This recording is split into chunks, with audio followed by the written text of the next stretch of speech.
အားလုံးပဲမင်္ဂလာပါကျွန်မအခုရိုးရာအသားလုံးပြုလုပ်နည်းလေးကိုပြုလုပ်ပြပေးမှာဖြစ်ပါတယ်အသားလုံးပြုလုပ်ဖို့ရတဲ့အတွက်ကျွန်မကအမဲတာ1ကီလိုခွဲကိုအသုံးပြုထားပါတယ်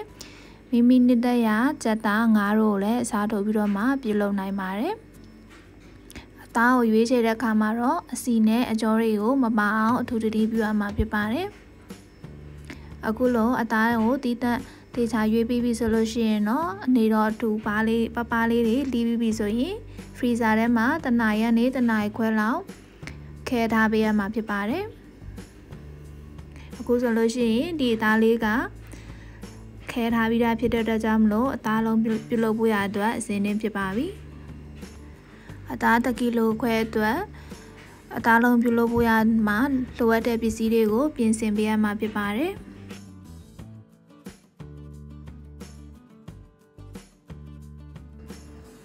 ပြောင်းကောမုံ45 gram ကိုရင်ထည့်ပါ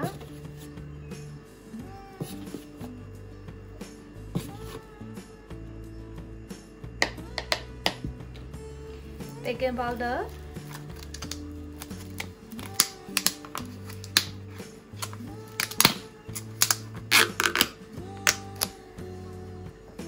baking powder ကိုစပွဲတင်စုံနဲ့3စုံထည့်ပါ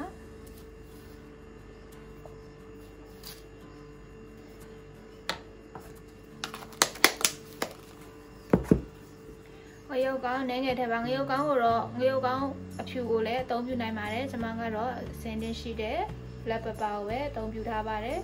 ငရုတ်ကောင်းကိုလက်ဖက်ရည်စုံနဲ့တစ်စုံခန့်ထည့်ပါစီကိုစပွဲတင်စုံနဲ့3စုံထည့်ပါ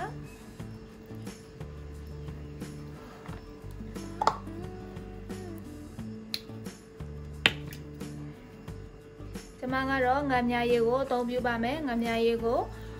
900 gram ကို2ဆွန်းလုံးနဲ့1ကီလိုခွဲဖြစ်တဲ့အတွက်ကြောင့်မလို့6ဆွန်းထည့်ရမှာဖြစ်ပါတယ်။ငါးမြရည်စားကိုလည်းအသုံးပြုနိုင်ပါတယ်။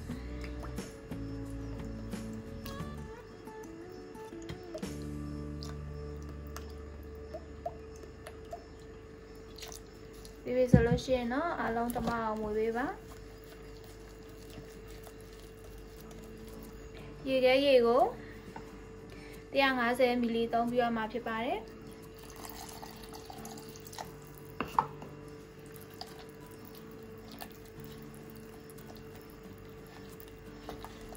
ခုလိုပါဝင်ပစ္စည်းအလုံးကိုရောဆက်ပြီးပြီဆိုလို့ရှိရင်တော့အသားလုံးကျိတ်ဖို့ရအတွက်အစင်းတင်ဖြစ်ပါပြီ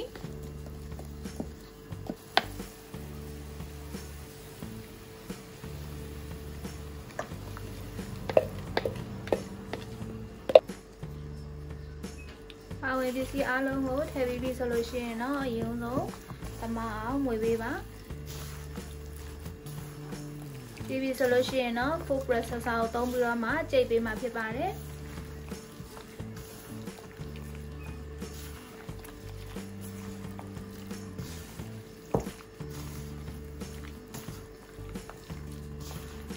အဓိကအသားလုံးလုပ်တဲ့အချိန်မှာအခုလိုရေခဲကိုဒီလိုမျိုးအသားကနည်းငယ်ခဲနေတဲ့မာနေတဲ့အသားဖြစ်ရမှာဖြစ်ပါတယ်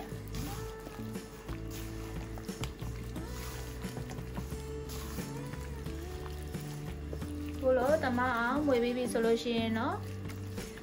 ဒီအသားတွေကိုကြိတ်ပေးရမှာဖြစ်ပါတယ်ဒီဥစားကအသားကနည်းနည်းများတဲ့အတွက်ကြောင့်မလို့2ခါ3ခါလောက်ပို့ပြီးတော့မှကြိတ်ပါမယ်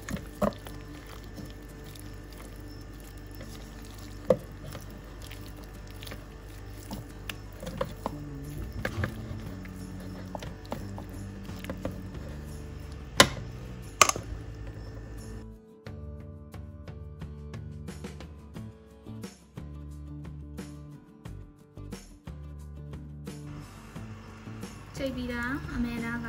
ခုလိုမျိုးလုံးဝစီးပိုင်နေတဲ့အနေအထားမျိုးဖြစ်ရမှာဖြစ်ပါတယ်ဒီလိုမျိုးစီးပိုင်နေမှသာလှုပ်ထွက်လာတဲ့အမဲလုံးကတုံတုံလေးရရှိမှာဖြစ်ပါတယ်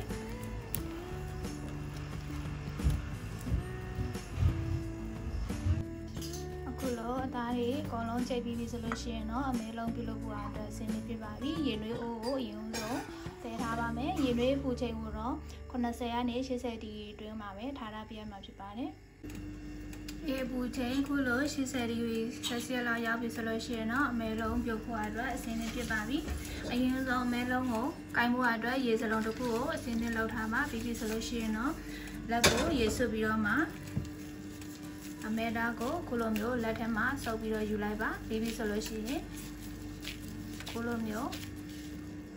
ဒီပြုလုပ်လို့တဲ့အရွယ်စားလေးတွေကိုစုံနဲ့ကော်ပြီးတော့မှဒီနေရိုးတွေကိုထည့်ပေးပါ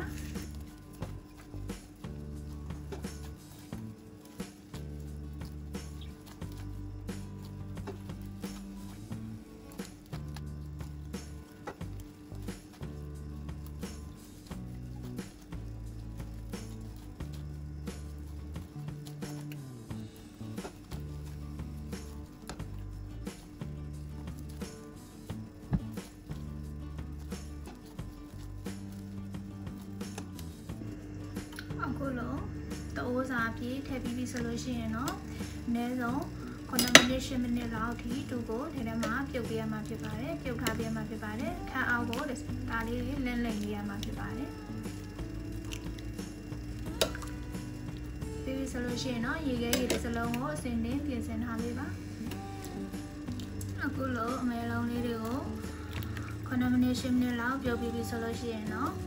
အမဲလုံးလေးတွေကကျက်သွားပါပြီ။အခါမှကျမှဆယ်ပြီးတော့မှရေခဲရေဟိုထဲမှာစိတ်မြရမှာဖြစ်ပါတယ်။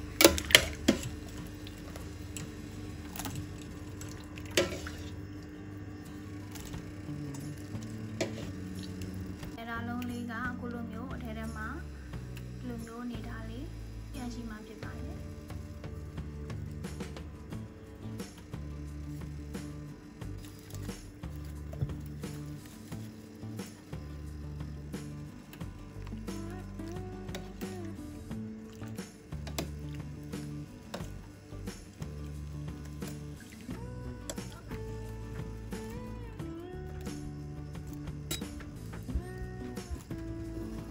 အခုလိုအမဲလုံးလေးတွေကိုအားလုံးပြုတ်ပြီးပြီဆိုလို့ရှိရင်တော့မိမိနေတဲ့တလို့ဒီခေါက်ဆွဲနဲ့ချက်စားတာမျိုးဖြစ်စေဒီတိုင်းပဲsauce နဲ့တိုးစားတာမျိုးပဲဖြစ်စေပြုလုပ်နိုင်ပါတယ်အမဲလုံးခောက်ဆွဲစားဖို့ရအတွက်အမဲလုံးဟင်းရည်ကိုဒီအမဲကပြုတ်ထားတဲ့ဟင်းရည်နဲ့ပဲပြုတ်ရည်နဲ့ပဲတုံးပြမှာဖြစ်ပါတယ်ဒီတန်ပြုတ်လို့ရှိရင်တော့အမဲကပြုတ်ရည်ကိုတက်ပြုလုပ်နိုင်ပါတယ်ဒီအမဲကပြုတ်ရည်တွေကိုအတဲကိုလေးပြားထည့်ပါမယ်ရှောက်ရွက်နဲ့ရွက်ထည့်ပါ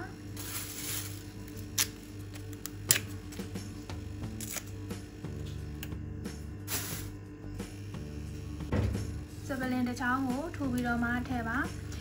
မဲလုံးနဲ့စားဖို့ဟင်းရည်ကတော့မိမိနဲ့တက်တဲ့အရာကိုပြင်ဆင်လို့ရပါတယ်ဒီဥစ္စာကတော့ရိုးရာအမဲရာစပြုတ်ဟင်းရည်ပုံစံမျိုးကိုလုပ်ပြီးတော့မှတည်ခင်းမှာဖြစ်ပါတယ်နာမည်အမြစ်ကိုအနည်းငယ်ထူပြီးတော့မှထည့်ပါ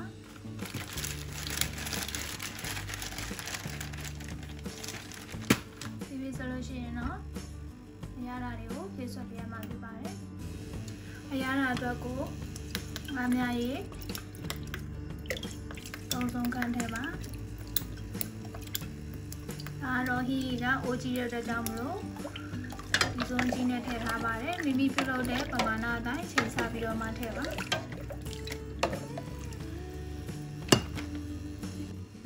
ချက်တုံးမျိုးသုံးများကိုတစ်ပြားရပြီးတော့ထည့်ပါပြီးပြီဆိုလို့ရှိရင်တော့စူပွားအောင်ထည့်ပြီးတော့မှအရာဓာတ်ပေါ်မှာမြည်ပြန်မှာဖြစ်ပါတယ်စားကိုစပွဲတင်စွန်းနဲ့တစ်စွန်းထည့်ပါမယ်အရာဓာတ်မုံအတွက်ကိုတော့မိမိနဲ့တက်လို့အသုံးပြုနိုင်ပါတယ်ကြက်သားမုံ chicken powder chicken stock တွေကိုလည်းအသုံးပြုနိုင်ပါတယ် beef stock လည်းရှိတဲ့အတွက်ကြောင့်မလို့ beef stock ကိုလည်းအသုံးပြုနိုင်ပါတယ်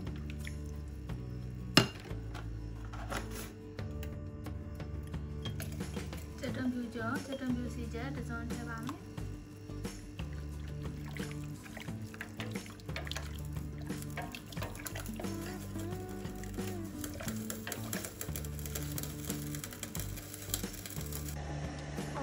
ဟင်းရည်စူပါပြီဆိုလို့ရှိရင်တော့ဟင်းရည်ကို